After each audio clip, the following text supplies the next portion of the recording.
Bonjour et bienvenue sur le plateau de l'émission Aime la Méditerranée, une émission proposée par le site d'actualité économique econostrum.info qui traite de l'actualité des pays du bassin méditerranéen en partenariat avec M-Provence. Cette première édition est consacrée à l'Algérie et nous nous intéresserons à son économie, ses réformes, mais aussi au climat des affaires. Et nous accueillons avec Gérard Tur, directeur d'econostrum.info, Monsieur Rafik Belladjamara, délégué de la région Sud-France de la Chambre algérienne de commerce et d'industrie, l'ACACI, mais qui est également directeur général d'Isamar, une filiale du groupe Bolloré Africa Logistique. À ses côtés, Monsieur Karim Driouche, dirigeant des entreprises Massilia Protefix et KDC-Com Dental à Marseille, qui va implanter des cliniques dentaires en Algérie. Nous en parlerons tout à l'heure. Dernière chose, il est également membre élu de la CCI Marseille-Provence. Et la première question vous est posée par M. Gérard Tur. Bonjour. Alors Rafik Belladjamara, avec un pétrole très bas, alors qu'il représente 99% des exportations algériennes, avec un déficit budgétaire de 13% en 2016, de 16% en 2015, est-ce que ne pensez-vous pas que l'Algérie est au bord du gouffre au niveau économique ? Je considère que c'est un peu surqualifié un peu les événements. Le gouffre, c'est un peu un annonciateur de... Moi, je dis que c'est une bonne nouvelle. Voilà. Les revenus pétroliers étant à la baisse, effectivement, le gouvernement est tout à fait conscient des enjeux budgétaires et a procédé aux réformes nécessaires qui auraient été peut-être plus lentes à mettre en place vu le contexte actuel qui, je dirais, bien évidemment, le législateur met en place tout un arsenal pour inciter l'investissement, notamment dans le secteur industriel. Mais cela, bien évidemment, on prend du temps du fait que, vous savez, la première des réformes, c'est aussi l'approche et l'état d'esprit vis-à-vis d'une dépendance. Aujourd'hui, on met en avant les partenariats publics-privés, on appelle les 3P du moins, et s'il y a des projets colossaux qui se mettent en œuvre, c'est annonciateur je dirais, de réformes profondes. Je dirais que cette baisse des revenus pétroliers est une bonne nouvelle. Karim Driouche, vous, quelle est un peu votre vision de chef d'entreprise qui va s'implanter en Algérie, on en parlera tout à l'heure, de l'économie algérienne, votre vision ? Mon vision de l'économie algérienne, c'est lors de mes voyages, ce que je trouve impressionnant, c'est la croissance, le nombre de grues, le nombre de chantiers. Je dirais c'est juste impressionnant.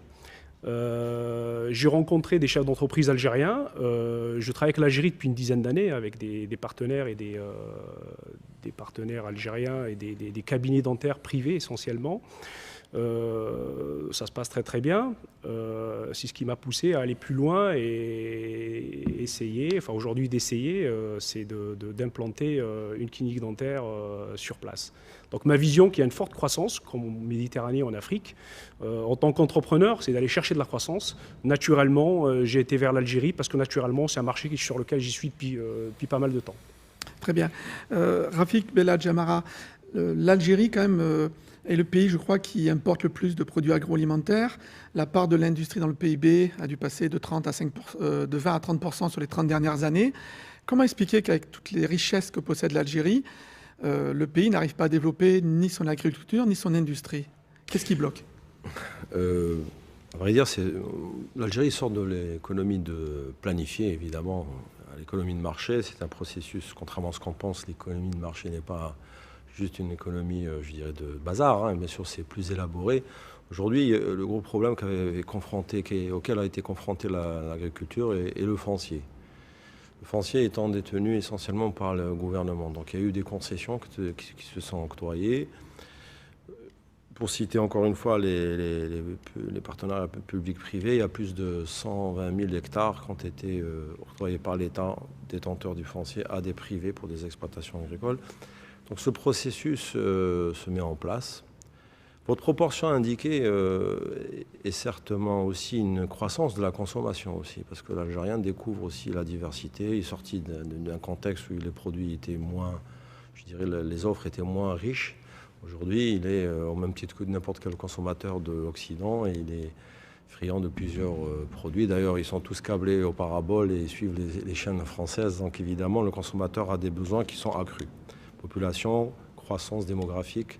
Tout cela a impacté le fait que la consommation a augmenté. Cependant, l'agriculture, pour y revenir, pour avoir participé à des événements des salons agricoles, c'est une des premières préoccupations du gouvernement. Le foncier a été le premier obstacle, je dirais, qui a engagé des réformes. Et aujourd'hui, je sais par des échos d'entrepreneurs que des exportations sont en cours, que les besoins nationaux sont importants, qu'aujourd'hui, je dirais, tout le dispositif fiscal et parafiscal est mis pour inciter l'investissement dans le domaine agricole.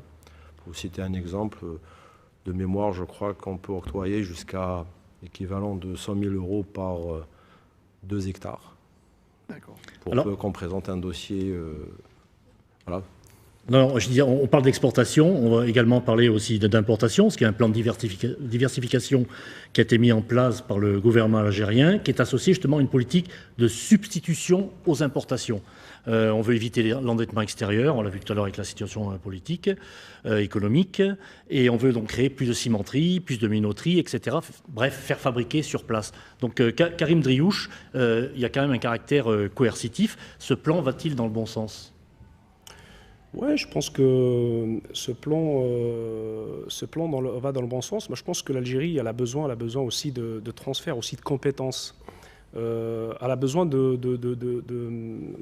justement d'une économie avec création de valeur ajoutée sur place. C'est en tous les cas le ressenti que j'ai eu, parce que je faisais de l'export, je fabriquais en France, et j'exportais, parce que j'ai un laboratoire dentaire, j'exportais de la prothèse, sur les besoins et la nécessité justement sur place, et sur l'écoute et l'entente un petit peu de ce que, et me ressenti, le ressenti un petit peu de ce que j'ai, c'est un vrai besoin de transfert de savoir-faire sur place. Je pense que le gouvernement, en tous les cas sur tous les secteurs d'activité, le besoin et l'envie, je pense, du gouvernement algérien et des autorités, c'est qu'il y ait une vraie valeur ajoutée, sortir un petit peu de l'économie de l'import et être dans une économie plutôt à valeur ajoutée où on produit, on crée de l'emploi et on crée de la valeur ajoutée.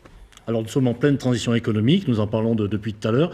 Je vais vous proposer d'écouter Raouf Bousekine, qui est un économiste, qui est directeur de l'Institut d'études avancées IMERA, qui dépend de l'Université d'Aix-Marseille. Il intervenait en mars dernier à Marseille lors d'une conférence de FCM, Finance et Conseil Méditerranée, et il nous parle justement des pièges à éviter dans cette transition économique que connaît l'Algérie. Raouf Bousekine. Il y a 3 pièges à éviter. La surexploitation du sous-sol. La Sonatrach a augmenté la production de façon assez sensible ces derniers temps, 3%, plus 3% d'augmentation de la production, ça nous a pas mal soulagé. Il y a des plans avec les projets qu'il y a à Hassirmal, etc., qui permettront de pousser la production de façon à la hausse, disons, de façon assez régulière jusqu'à 2019. Donc ça réglera déjà une partie du problème des revenus pétroliers, en tout cas en volume. Les prix semblent stabiliser à 55, 60, il ne faut pas rêver, ça ne va pas passer à 75 d'un seul coup. Il faut éviter la planche à billets. Parce que c'est ce qu'ont fait les Chinois lorsqu'il y a eu les Man Brothers, etc. Et ça a donné une bulle immobilière et ça a fragilisé l'économie chinoise. On voit les résultats jusque maintenant. Donc je vais parler de politique monétaire dans quelques minutes. La Banque d'Algérie prend acte de la diminution des liquidités et doit donc adapter la politique monétaire. Mais ça ne peut pas se faire avec la planche à billets. Pourquoi? Parce que nous sommes un pays déjà légèrement inflationniste. Alors si on se met à faire ça, on aura de l'hyperinflation. On parlera de ça. Le troisième aspect, c'est évidemment, nous devons réduire les importations de façon assez brutale d'ailleurs, mais attention à ne pas couper n'importe quoi. Nous avons connu ça en 86, lorsqu'il y a eu le contre-choc de 86, on a coupé n'importe comment, et ça a donné une récession durable, et surtout ça a désorganisé de façon assez durable, j'allais dire, l'économie algérienne. Donc il faut surtout éviter le chômage de masse. C'est un pays quand même qui est très jeune, et si on coupe n'importe comment, et on ne fait pas attention à la préservation de l'appareil productif et donc aux emplois, on aura des problèmes de stabilité. Oui, donc Rafik Belhadj Amara, il ne faut pas faire marcher la planche à billets, il ne faut pas surexploiter les ressources de gaz et de pétrole, il faut faire très attention à ne pas trop limiter les importations pour d'évidentes raisons sociales. Quelle est la solution pour l'Algérie ? Alors, les limitations sont évidemment ciblées sur certains, je dirais, produits qui sont considérés, je dirais, d'abord technologiquement accessibles à l'industrie algérienne. Je prends un cas de mayonnaise, vous savez, un titre d'exemple, je le cite souvent, l'Algérie importe en moyenne 60 à 65 millions de dollars de mayonnaise. Je crois que bon, c'est pas compliqué à fabriquer et que je dirais des opérateurs européens voire français pourraient apporter leur savoir-faire pour que ça se fasse localement, avec des œufs algériens. Voilà, donc il y a des choix cibles. Ensuite, évidemment, il ne s'agit pas de priver le consommateur d'accès à certains produits et de favoriser la production nationale dans certaines mesures où l'énergie est là. Donc il y a un effet déclencheur, je ne dirais pas dissuasif, mais persuasif pour cet investissement et ce savoir-faire, puisque ce n'est pas une question, comme a dit mon ami Karim Driouche, ce n'est pas une histoire de moyens d'investissement, mais surtout de transfert de savoir-faire. Ces mesures-là, évidemment, elles sont ciblées. Il y a eu des phases un peu chaotiques sur certaines listes qui devaient être élaborées, les licences d'importation. Je dirais que ça a été une transition, juste le temps que le législateur mette en place. Évidemment, on ne peut pas importer tout azimut. C'est une restriction qui a pour but de motiver l'investissement dans l'outil industriel en Algérie, du moins l'intégration partielle. Merci. Alors pour conclure ce débat, on va voir quand même avec vous, Karim Driouche, ce fameux projet que vous avez, puisque vous avez décidé de vous implanter en Algérie, à implanter des cliniques dentaires. Est-ce que vous pouvez nous en dire un peu plus ? Je rejoins ce qu'il a dit tout à l'heure, Rafik Bellage, délégué de la CACI, sur le besoin en fait, des Algériens d'excellence et d'avoir accès en fait, à une qualité, je dirais, de produits, de services, en tous les cas la santé. Les Algériens, en fait, ils ont, parce que je parle en fait de clinique dentaire, clinique d'esthétique, il y a un vrai besoin aussi d'accès en fait à un service de santé de très haut niveau. En plus, je pense que les autorités, les autorités algériennes, sur les domaines justement de l'agriculture, la santé, et il y a des vrais besoins. Et je dirais, il y a même des concurrents aujourd'hui qui sont implantés, parce que je dis pourquoi pas nous, parce qu'en fait, il y a des cliniques allemandes en Algérie. Il y en a même d'autres en fait, qui est arrivé, des Belges aussi. Je dis en fait le questionnement, on ne se pose même pas la question, c'est qu'en fait nous Français il faut y aller. Le marché je le connais, je travaille avec des clients depuis très longtemps. Voilà, donc ça c'est de source. Donc la clinique qu'on compte implanter, ça c'est juste pour résumer un petit peu notre démarche. La clinique, nous on a une ambition en Algérie de développer en fait des cliniques dentaires sur les 5 grandes métropoles, avec quand même des partenariats et de transferts de compétences, parce qu'on fait un partenariat avec le Conseil de l'Ordre des chirurgiens dentistes ici régional à Marseille.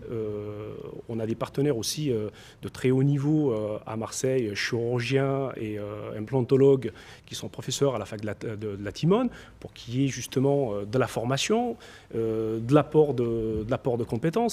Voilà, donc c'est pas qu'en fait que du business, mais c'est vraiment un transfert de savoir-faire. Et nous, notre ambition, c'est de faire un transfert sur les 5 grandes métropoles algériennes. Et notre première clinique, et notre ambition, parce que là, j'espère que notre clinique vivra le jour d'ici fin 2017. Donc fin 2017, à Alger, la première clinique. Et après, 4 autres cliniques dans les autres grandes métropoles algériennes. Merci beaucoup à Rafik Bellage Amara, merci à Karim Driouche d'avoir accepté d'être les premiers invités de cette émission Aime la Méditerranée, présentée par Econostrum.info. Nous donnons rendez-vous à tous nos auditeurs pour les prochains numéros qui continueront d'évoquer l'économie des pays du bassin méditerranéen. Merci à tous et à très bientôt. Merci. Merci.